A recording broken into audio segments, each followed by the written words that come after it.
Hello दोस्तों, स्वागत है आपका स्टडी जीके पर। आज हम बात करने वाले हैं रेपो रेट दर के बारे में। रेपो रेट दर होती क्या है, जो आरबीआई द्वारा जारी की जाती है।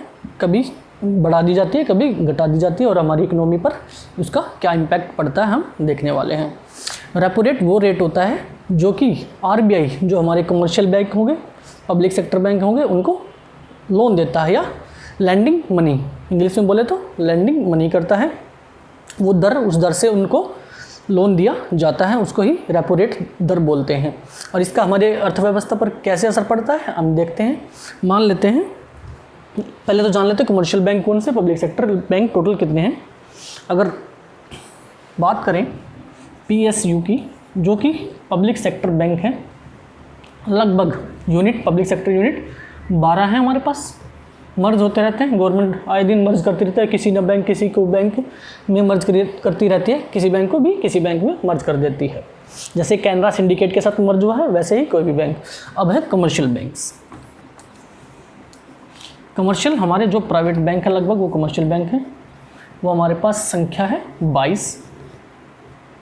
ठीक है। आरबीआई और कोऑपरेटिव बैंक भी होते हैं, वो लगभग संख्या 38 है, 33 है हमारे पास।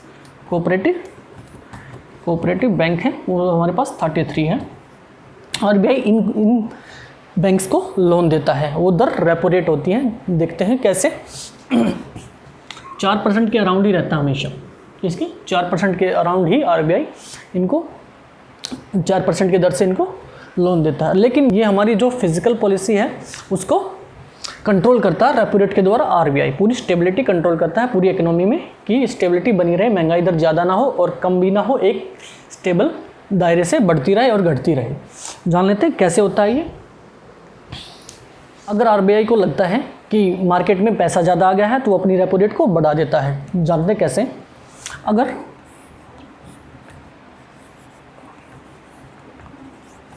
रेपो रेट 4% है, रेपो रेट 4% है, अगर मान लेते हैं हम में से किसी ने लोन लिया बैंक से, अगर हमने लोन लिया, हमारी किस्त जा रही है मान लो 2000 के आसपास। ठीक है, मंथली इंस्टॉलमेंट जा रही है, ईएमआई हमारी 2000 जा रही है। लेकिन आरबीआई को लगता है कि मार्केट में पैसा ज़्यादा आ गया, मार्केट में पैसा ज़्यादा आ गया है, तो आरबीआई अपने रेपो रेट को इंक्रीज़ कर देता है। क्या करेगा? इंक्रीज़ करेगा, रेपो रेट को इंक्रीज़ करेगा, 4 के अराउंड ही रखेगा, 4.25 कर देगा। लेकिन जो कमर्शियल बैंक होते हैं और पीएसयू बैंक होते हैं वो अपने रेट को इससे ज़्यादा रखते हैं लगभग। और बात की जाए तो अगर कोई लोन लेने जाता है, पर्सनल लोन या ऐसा कोई भी लोन जिसका बैंक के साथ अच्छा रिलेशन है, उसको लगभग 13% के अराउंड बैंक लोन देता है, कि 13% के रेट से हम लोन देंगे आपको।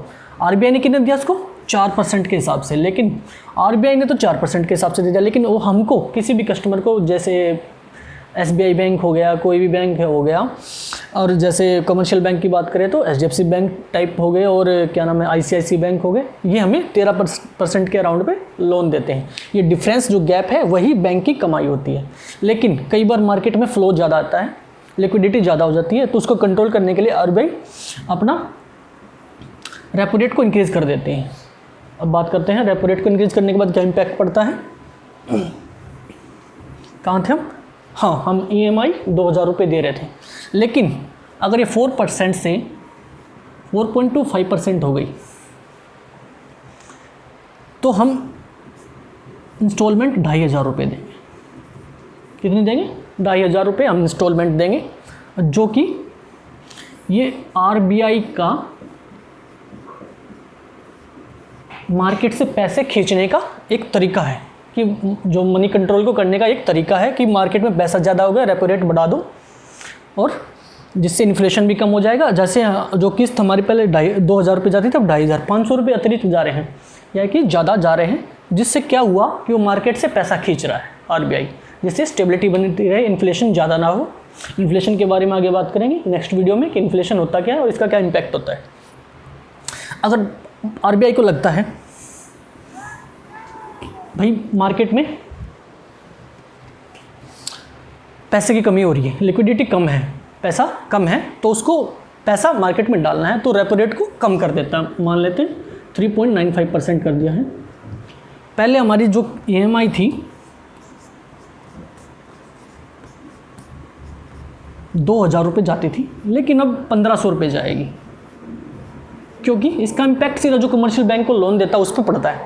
अगर वो 4% पे पहले कमर्शियल बैंक को, किसी भी पब्लिक सेक्टर यूनिट बैंक को लोन दे रहा था, 3.95% पे दे रहा है, तो वो बैंक भी हमसे कम रेट पे लोन देगा, जिससे हमारी EMI पहले 2,000 अब 1,500 जाती है। तो लोग ज़्यादा लोन लेंगे, जिसके कारण क्या होगा, मार्केट में पैसा ज़्यादा आएगा और स्टेबिलिटी कंट्रोल होगी, और इन्फ्लेशन को भी कंट्रोल में रखने का एक तरीका होता है। RBI की ये मॉनेटरी पॉलिसी होती है, और ये हमेशा, RBI की मॉनेटरी पॉलिसी के बारे में जान लेते हैं।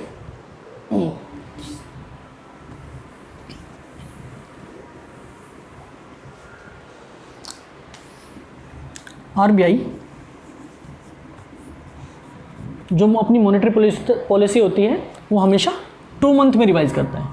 रिवाइज कितने मंथ में करता है? हर 2 मंथ में उसको रिवाइज करता रहता है कि स्टेबिलिटी बनी रहे मार्केट में, इन्फ्लेशन ना हो, ना ही डिफ्लेशन आए, कि ना ही अर्थव्यवस्था स्लो डाउन हो जाए, ना ही इतनी तेज़ हो जाए कि महंगाई आउट ऑफ कंट्रोल हो जाए। तो हर 2 मंथ में क्या करता है, अपनी फिजिकल पॉलिसी को रिवाइज करता रहता है। फिजिकल पॉलिसी को RBI रिवाइज करता रहता है, और रेपो रेट भी इसी तरीके से रिवाइज होते रहते हैं हर 2 मंथ में। अगर RBI को लगता है कि भाई रेपो रेट को रिवाइज करना है, नहीं तो लगभग 4% के अराउंड ही रखता है। आई होप आपको रेपो रेट के बारे में समझ में आएगा, रेपो रेट क्या होता है।